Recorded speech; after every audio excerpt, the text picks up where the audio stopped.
I mean, for the fans that are tuning in and don't know much about you, and we know, as I know how proud you are, you growing up in Seattle, and being from Tacoma. Tell us about that. Was the Sonics a big part of your life growing up? Like Seattle sports a big part of your life growing up? And do you wish that they still have a team or brought a team back? Yeah, so first, I'm from Tacoma, Washington. I feel like we're like the little brother to Seattle. Okay. And we don't really get that much credit. There's only 2 players from Tacoma to ever play in the NBA. I'm the first. Isaiah Thomas is the second. Okay. And we have a lot of talent. Basketball is everything in the state of Washington. We say it's because it rains. All we do is stay inside and play basketball. But there's a lot of talent up there, man, and a lot of competitive players. As you know, there's a lot of NBA guys now that are playing. A lot more than a lot of talent. Especially when I first came into the league, there wasn't that many. Now there's a lot more. And even guys that I didn't even know were from there that are from there. Yeah, I just found out yesterday, Joe Harris. Yeah, I didn't know that either. Oh, yeah. I didn't know that. He's from Washington State. His dad's like a high school coach, right? I think. His dad's like a pretty big high school coach up there. DeJounte, right? DeJounte, yeah, the rookie from Cleveland. Porter Jr. And they all went to the same high school. Wow. Same as Jamal and Nate Robinson and Terrence Williams. So, yeah, man, and Doug Christie. Yeah, we have a lot of talent. And, yeah, growing up, Gary Payton, Detlef Schrempf, even Sean Kemp, I feel like all those guys, like, made me love the game of basketball. I had a chance to go to one game and watch Gary Payton play, and that really made me fall in love with basketball, man. And I think that's what inspires all the guys from Washington to play. And Jamal Crawford, he's everybody's superhero. It explains why he's so good on the defensive end of the floor. But yeah, and I've never been to Seattle, and I hear it's a really nice city. When you came in the league, the Sonics had already moved, huh? They had just moved. Man, that used to be one of the And best out of all stories. places, I don't know why they moved. Was it to Oklahoma? OKC? Yeah. We moved a Vancouver team Played nice. to Memphis, and we moved Seattle team to OKC, which are not fine cities. But Played nice. I think a lot of guys in the league would vote for some of those Both teams of those places back. to go back, maybe. Because Seattle, Vancouver, you could say they lost the team because there wasn't enough interest at the time, and it'd be interesting now after the success of the Raptors.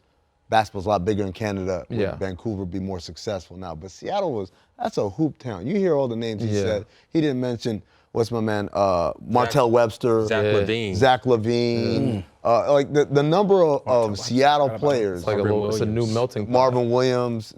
It's a hotbed of basketball talent there. Speaking of, like we said, Canada is kind of like the new melting pot of talent. They're finding guys now. A lot more Canadians coming to the league. I feel like Washington or Seattle is kind of like that as well. Like they're finding a lot of new talent. Some good guys coming out of there, man. So I'm all for it, man. That was a get fun a team trip, back man. to Seattle. I'm That was cool. that was one of the best road trips. Where were you when you found out the news that they weren't going to be in Seattle anymore? Take us through those moments. I feel like I was in middle school. Yeah, because Ray Allen was still playing for Seattle Sonics. At the time, man, to be honest, I feel like a lot of fans gave up on Seattle Sonics. There was a lot of signs up at the games. Fans were a little upset. I feel like we didn't really appreciate them as much as we should have. And once they left, I feel like everyone was sad and upset. So I regret, not appreciating them a lot more. Because I still miss them now. If I had if they came back, I would want to play for Seattle Sonics. What was that like? You grew up watching Ray Allen play for the Sonics, and then you played with him in Boston. I told him, man, I was in 7th grade when he played for Seattle Sonics and got a chance to play with him in Boston. It was crazy, man. I went to a Paul Pierce camp in 9th grade. And he was my teammate. I brought the picture. Me and him. It was funny. That's crazy, man. Yeah. Small world. I have a number of questions that I do want to ask you about your experience with Boston. Obviously, you being with the Lakers now, but in terms of you being with the Lakers, it's been a hectic year. Oh, well, not hectic year, but it's been a turnaround from last year, rather yet, playing with the Clippers last year. Could you envision the role and the performance that you've had so far with this team, this Laker team now? At the time, no. I was pretty nervous once I signed to have a chance to play with Danny, LeBron, AD, you know, with their experience and their talent level. I was just nervous that I wouldn't, you know, be able to play up to their level. And I knew there was less room for mistakes. You know, I had a chance to play with a lot of great players earlier in my career. And, you know, that's a lot of pressure, man. People don't understand that. That's a lot of anxiety every single day, practice, game, to be able to perform at a high level on a consistent basis. And, you know, I wasn't sure if I could be able to, you know, do that again every single game, every single day. And I wanted to push myself. And I feel like my wife and myself, we prayed about it. And she was like, Avery, like, this is a situation you want to be in. This is what'll help you reach your full potential as a player and as a person. And I felt like this was the perfect situation for me. Once it came available, I was like, man, I can do this. And I'm glad he brought that up. It's a strange thing. Well, not a strange thing, but it's just a rare thing. People don't think about that in that aspect or that perspective. And I think that's why our team is so good now, because of the standard that you feel you have to bring to the table or exceed, or, you know, when you sign with a team like that or you're playing alongside guys, and I'm sure AD and Bron, the same, they like, all right, I have to, you know, this is how I have to play. AD, I have to bring it every night because Bron's bring it every night. AD's like, have to bring, and we, you know, we have to make it easier for them. So every night we can't, you know, slack off. We can't, you know, have any lapses because of the expectations and the standard that these guys set, whether you're a veteran or not, rookie or not. He said just every night there is pressure. People don't think about those types of pressures. But a lot of times we make it easier on each other when we're just working hard and actually communicating and actually, you know, encouraging each other and letting each other know, like, you know, it's okay. We all make mistakes. We all lose games. We all make these things happen. But the fact that everybody has that same mindset and same attitude toward the game and motivated to try to uplift their teams, but also, you know, not have any lapses, but, you know, not fill the void, but bring their A game every night and not let anybody down, I think is a great start, you know, to any game or any team or roster, with just the attitude and the mental side of it. And let me ask you a question. You were a rookie with LeBron in Cleveland. Yes. And now you're a vet, a two-time champ playing with him now. What's the difference, first of all, in him between then and now, and obviously between you then and now? Everything is different, but also kind of the same. He's the same guy. He's a character. You know him. Yeah. He's still a big clown. He likes to joke around and goof around a lot. But he knows when it's time to take it serious and be serious and hold guys to a standard. He knows how to win, what it takes to win. Right. You know, the 50-50 plays, the execution, just the good habits that you need to build, the games you need to win, the quarters, the possessions that, you know, that matter. Obviously, what was different though? We were both young. I was young. I didn't really know much then. I was a rookie. So I wasn't really playing at all. I was just learning every day. I was on the sideline lifting weights, shooting work, doing my individual work, waiting for my opportunity to come and just being a sponge. You know, he had Shaq there. He wasn't as big of a leader. He always had a voice, but he wasn't as big of a leader and knew how to lead as much then. You know, Shaq obviously tried to, you know, teach him and talk to him and tell him some things. And he had other veterans around him.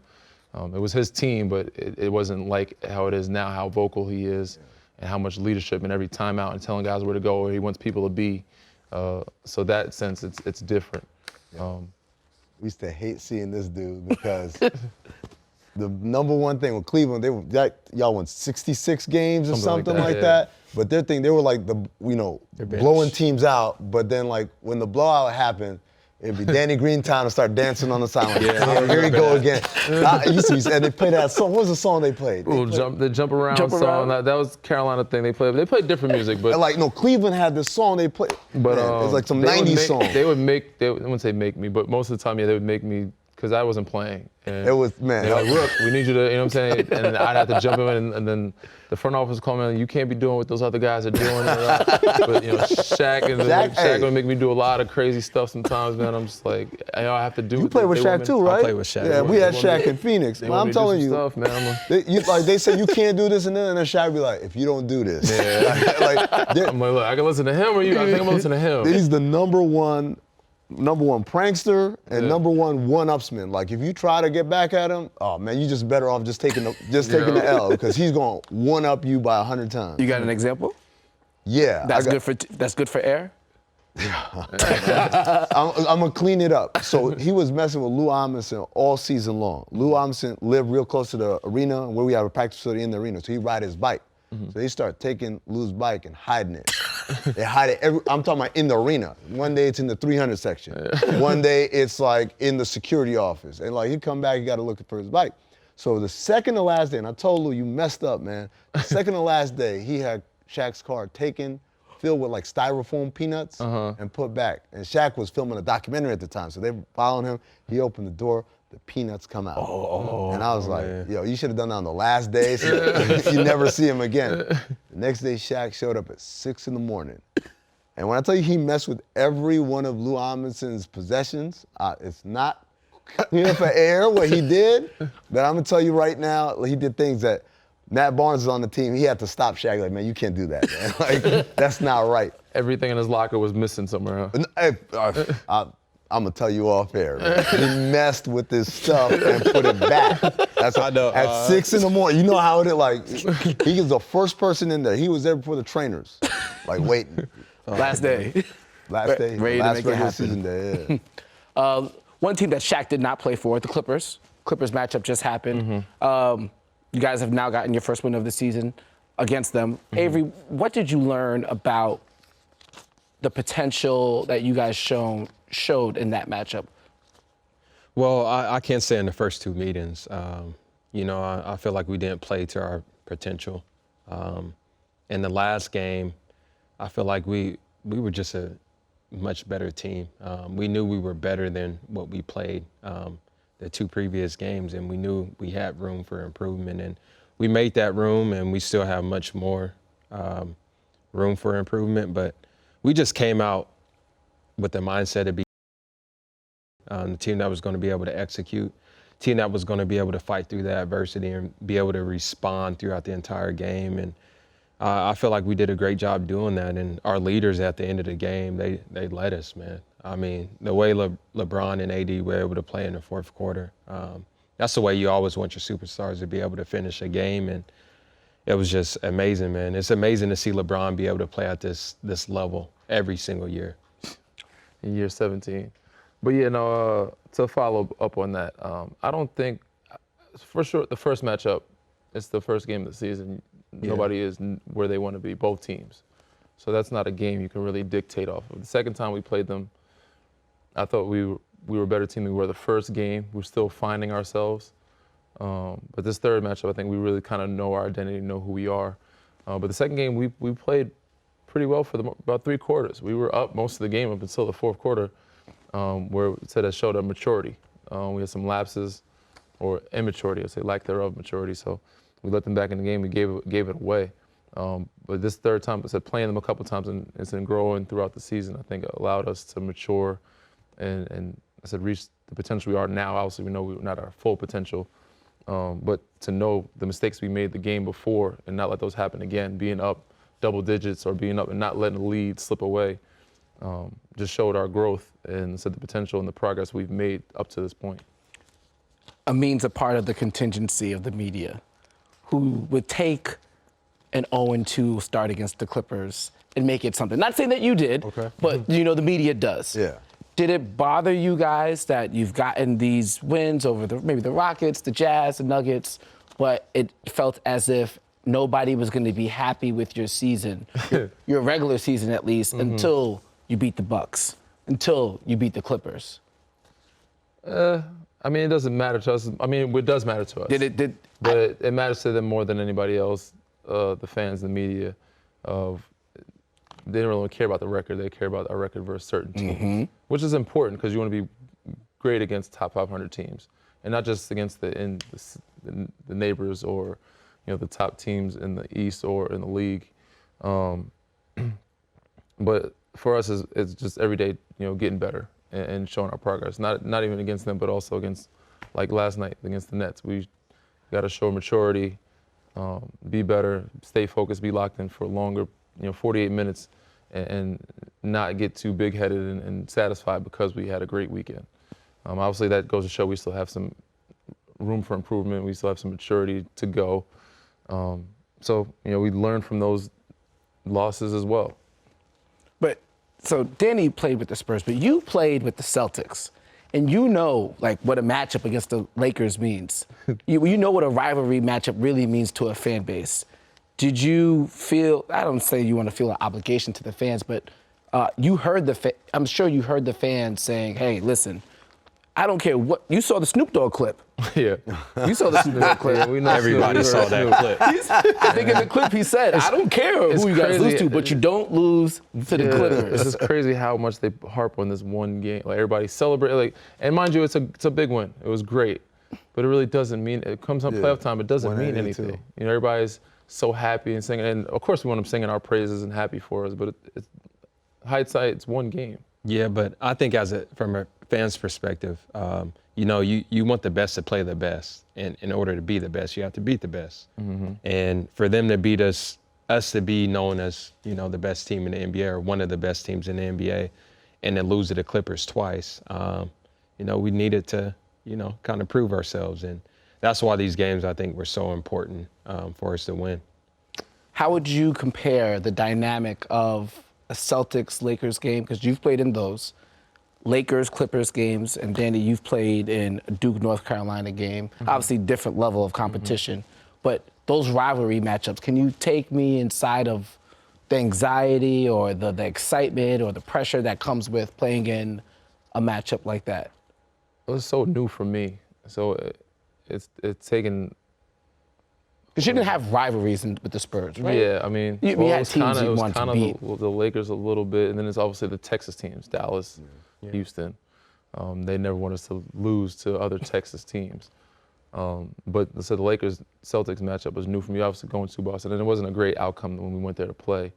But the energy and atmosphere that in both games, both arenas, and when we came here, very much playoff-like atmosphere, and you can feel that intensity, that rivalry.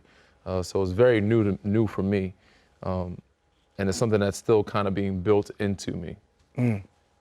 Growing up a Carolina fan and being the school of choosing is different. You know what I'm saying? That's something that, and a lot of those guys, Carolina's like, oh, because we were recruited from Duke, or Duke because we were recruited from North Carolina, and vice versa, or because I hated Duke because I always watched Carolina. And many of the reasons why you chose Carolina over Duke or vice versa and went to school there. And for 4 years, you're growing up as an adult, you hated that other school. So it's a little that was kind of born into me. This is manufactured a bit. This is still kind of being built into me. Did you like the Lakers Did you like the Lakers growing up? No. You hated them. I was a Seattle fan, but once I went to Boston, we hated the Lakers. That was our championship game. That's how we felt. Like when we played against the Lakers, we had to bring our A game. Like leave everything on the floor. That was our mindset every single game. Both of these guys over here, they did play with playoff intensity. You know why I say that? Why? Because both of these guys picked up a technical. We did. And I'll let you decide. Do you think it was valid, both of them? I think one was definitely a tech. I don't want to say who, maybe the guy to my left is more valid than the other. But AB is for sure not a technical foul. It's emotions in the game, and prior to that, there was so much more emotional standpoints that they could have called technical fouls. You could name names. Well, earlier in the game, Marcus Morris, Marquise' brother, was standing over AD after a foul call, talking some trash. Pat Bev messing with Bron like he always does. Standing there in front of him while he's walking, grabbing his arm, whatever it may be. All those plays are just guys in the. I want to talk bad about the league, but the league is different now. So they kind of pick and choose sometimes of when they want to, make emphasis of things and when they don't. So, I mean, you have access to some refs. Right. You don't ask them about the difference between giving a guy who's known to be more polite, like a Danny Green, versus a Patrick Beverley, and the leeway that certain players. They claim that no, we do everything the same, but we were talking about it before we went on air. They clearly don't, because there's some guys that can say things and do things, and other guys can't. So we were talking about your tech, and we said on the one hand you did throw the ball, so that's in the rule book, that's an automatic tee. But I've seen dudes do a lot way more disrespectful things, like that. Just the ref will do the thing where he just holds. Draymond will say some things. It'd take a while for me to get tech. Pat will do some things. They got to work for it. And yeah, and I don't understand why I don't have to work for it at all. I don't get my money's worth at all. Now you could easily say delay a game, right. something like that. Yeah, I don't know. But I've seen come on, technical foul for some of the things, and he's got a layup, and it wasn't like, he pushed the dude down or made any contact. Even Markieff, his first game, I think, in Memphis when he was here, he went to go check, what's his name? Dylan Brooks. Yeah, Dylan Brooks. Dylan Brooks fouled Dwight very hard, and it was uncalled for, smacked him in the face. And he was like, yo, we ain't going for that. Like, he just stepped to him. He didn't touch him, didn't push him, didn't elbow him or nothing. They said he was instigating. They gave him a technical foul. The league I know from growing up and watching was a lot different. And that's what frustrates me more than anything. And then so because it's him or because of certain people, and Dwight a lot of times doesn't get the fair share of the whistle, they pick and choose kind of who has the leeway, who has to work for it, and who doesn't. And it's like, if I'm gonna pay $2,500 I better get my money's worth of cussing at you or at least throwing the ball. I didn't fire. You're supposed to catch the ball. I threw it with my left hand walking away. It went towards your feet. It wasn't a beam. It bounced, I think. I think it even bounced. And then he just didn't like it. So it's, because you don't like it, I got to get technical. Okay. It's unfortunate, Danny. But we actually talked about it afterwards. We were cool. He's like, I was like, in this type of games, man, you can't call. Like, it's a heat of the moment. These are playoff intensity games. You can't call the little stuff. And he was like, you know what, you're right. Absolutely. And That's cool. You might, which is cool, but then I'm not getting my money. They don't say you're right. I don't get another call back. They don't give money back. They're just like, you know what, you're right. And they're like, oh, it might not have been a foul. I looked at it at halftime, I owe you one. There's a lot of I owe you ones, but we never get them. So. You guys played great defense in that game, overall. And one of the things that I think a lot of fans were excited about was seeing LeBron take on the challenge over the course of the weekend, guarding Giannis, guarding Kawhi. And I believe he said that it was something the team asked him to do. I don't know why you're smirking. Oh, I mean, it was called happened? upon because, I mean, mind you, I don't think he had much of a choice. AD was in foul trouble, and the next biggest guard who was not in foul trouble was him. And I think he took the challenge on himself more so than anything than us asking him to do it. Obviously, we have no problem asking him to do stuff. We don't really try not to ask him to do. He already does enough for us on the offensive of the floor, so we try to take that load off him, especially me and him, on the defensive side of the floor. But maybe, coach probably was like, maybe we might need you to guard Giannis. And, or he's probably like, nah. He probably was like, I got it. Fuck it. I'm gonna do it. You know what I'm saying? And he guarded him and guarded him very well. And he knows he's capable of doing that. So. And come to matchup time, when it comes to the Clippers, there's not many other matchups you could change when it comes to Kawhi, PG. Yeah, he's got to take somebody. Have so many guys. Yeah. You have to guard one of them, whether it's he could have guarded, I guess, Marcus more, but he wanted to take on the challenge, and that's a personal thing when he is capable of doing, even in year 17 at 35 years old, and he's shown it, not just to the fans, not just to us, but himself. And I think once he gets that confidence more in himself, that he'll probably start taking on that challenge even more. He knows he can do it. He just feels like he can't do it at a high, efficient level all the time for 48 minutes. And, it's tough when you're playing a lot of minutes. You got to kind of have to pace yourself a little bit. And he's taking a load for us on offense and on the floor. You don't want to burn him out before playoffs. Yeah, and I think that's what makes LeBron like the superstar that he is, wanting to take that challenge. And being his teammate, me and Danny, like, it makes you appreciate him that much more. Like Danny said, he's doing everything for our team on the floor. And for him to get down and be able to get consistent stops with us, you know, defensive guys on the team. All you can do is respect that, and it raises your level at every other area of the game. I wanted to get to a quick clip because speaking of defense, speaking of LeBron, I had an opportunity to speak to Patrick Beverley of the Clippers. You did. And, you know, as guards, you know, there's times in the game where LeBron tries to target you. He forces a switch, and he hopes that you could potentially, well, he hopes to take advantage of the matchup. I tried to ask Mr. Beverley about guarding LeBron in that potential matchup. I'm sure you guys have seen the clip. Can you describe the challenge it is defensively when LeBron? No challenge. Well, particularly the end of the game. No challenge. Can you describe what it's like as a defender to when he tries to force the switches with the guards? I'll just let y'all go. Yo, before y'all answer the question, let me just say this. I wasn't in the locker room when that happened. I was cleared out. We were at Katsuya, and one of the ESPN reporters, Youngmasuk, was supposed to join us. And I'm like, man, where is he at? He's like, oh man, I gotta write this story. I said, what happened? Some dude asked Patrick Beverley.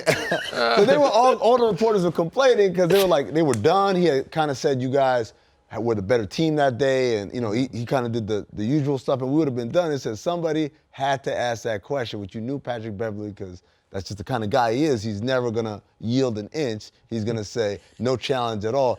And so I was like, yo, who was it? Who was like the kid in school, like, Miss Clapper, didn't you say we were supposed to have a pop quiz today? Like, gonna ask the last question of the day. I was really curious. I really wanted to know what goes through your head. And I recognize Patrick Beverley, as you're saying, he got offended by the word challenge. Oh, man. So I tried to rephrase it to say, can you just describe the situation? And that's when he said, not hard at all. And so I'm curious, how much of a challenge is it to guard LeBron when he targets you on the screen? I repeat what I was saying. He does everything on the floor for us, and he does it at a high clip all the time. Now, he can't do it for 48 minutes because he's a little older now. He can't do it for a full 82. And the reason why we don't put him in those situations is because we don't want him to burn out. But at any given moment, any possession, he can dog anybody on the offense end of the floor, and he can lock you up on the defense end of the floor. And he's shown that, guarding Giannis, guarding Kawhi over the past weekend, guarding Patrick Beverley, or going against the offense, against them too. It was no different when he was on offense going against those guys in the post. He was getting to the basket, getting fouled, and closed the game for us in the stretch. So if it's not that hard or there's no challenge, I don't understand why he ends up with the numbers he ends up with. And I'm seeing him on ESPN beating his chest, screaming, and closing the game. It's not that easy. And maybe for Passer, he feels the way he feels. He's supposed to. As a defender, he's supposed to be prideful, supposed to be proud, but he can get a bucket too. And as hard as he thinks it's not, or it's no challenge, it's not much of a challenge for Bron to get a bucket. Did LeBron hear that quote, AB? Of course, for sure. Of course he did. Has he said anything about it?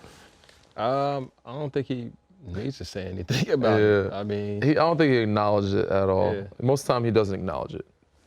He heard it though, for sure. of course, you guys see it in this play. I think he hears everything. Yeah. No, he hears and sees a lot He of stuff. sees Mind you, everything. we did bring it to the group chat. It was sent to the group chat. A lot of guys put in some GIFs and some funny memes. Can I get one? No. One GIF. One GIF. Give us a GIF. Is it a GIF or a GIF? It's a GIF. But One GIF? it's a GIF. The guy who made it says it's a GIF. His mama named it GIF. I'm going to It's a GIF. But yeah, AC put a funny GIF in. Also, I also just really want to get to this clip because I really need to understand what happened here. So, I think it was in Memphis, your fellow point guard, your teammate was rapping. Do you remember this? Do you want a reminder? I think we have the reminder. You have a clip? Yeah, I think we have the clip. Hey, rest in peace to the No, that's Golden State. Yeah, that's it. Yeah, This was in the Bay. We had an optional shoot around. what's happening here? He's having fun, man. So he has fun wherever he goes, and that's the best part about our team, off the court and in the locker room.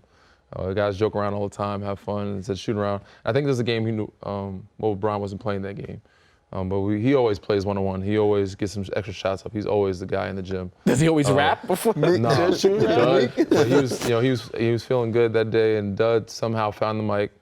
I don't know where he found the mic, and then he was talking his shit on the mic a little bit, and then next he's like, oh, coming up, Ray John on the mic, and then they started playing the music, and so Doe started doing his little performance, had a little concert in the arena. I've never seen him that animated, man. Nah, Doe's funny, man. I said he doesn't. He's funny. He's very secure with himself and comfortable in his own skin. He does not care about what other people think or say, and he fits in perfect. I think he fits fine. I would like to see him be more. He's at times more aggressive in shooting because we know he can shoot the three, and we're a better group, better team, and more effective when he's scoring or when he's shooting. When he hits just only hit 1 or 2 jumpers, maybe 1 or 2 threes, and then they have to come out on him and start, because a lot of teams are disrespecting him and they know he's just quarterbacking, and we need him to do less quarterbacking and looking for pass and trying to go for his own sometimes, which he knows too. But I've seen his switch, and I've seen him turn it on in the Clippers game. I've seen him turn it on in Boston game. I've seen his activity and what he's going to bring for us in the playoffs. And I'm very confident that we'll be, and he will be, where he needs to be for us to be successful. Amin, as somebody who's watched the game, who's actively watching the game, there's been some other additions to the team. Markieff Morris, Dion Waiters. What is your evaluation of them? And please speak freely here. No. And how they, and you guys can respond. Well, Markieff was the guy we had in Phoenix, so I've known him. We drafted him. He is what he is now. He's just more refined now. But in terms of toughness, interior presence, but also skilled enough to pick a pop big, get put on the floor a little if he catches the elbow. And when you talk about, one of the concerns with this team as the year was going on is they're doing great, but depth is a concern, especially as you go to playoffs. What Danny was talking about. You don't want LeBron to feel that burden of having to do too much now. You want him to kind of save something for April, May, and June. And so Markieff gives you some of that physicality. The other thing was, if you look at the bigs, Dwight Howard, JaVale McGee, they're true fives, right? So they're most comfortable in the painted area. Markieff's a guy who can switch out on a guy and guard out a little bit on the perimeter. And I think with a lot of teams that have small ball lineups, you're going to need someone like Keith that can get out there and defend. And then Dion is, he's had his ups and downs, but this is a dude when he's in his right frame of mind and also his body is healthy, which I believe he is now. Incredible individual scorer and then playmaker. And that was another concern, I think, when you looked at this team. You just need one more guy who could get his own shot and then also maybe create for others. So I think those are 2 great pickups, and that's the name of the game now in the NBA. It's like you build your team, trade deadline, you try to get some if you can get some, and if not, that buyout market becomes huge because you got vets who can come help you win games. Yeah, I think those additions should be great. Unfortunately, we are running out of time. AB, I feel like there's so much more I still want to know about you, but we had to dedicate a portion of the show to talking about coronavirus, which is very important. We ask that you guys take care of yourselves, be safe,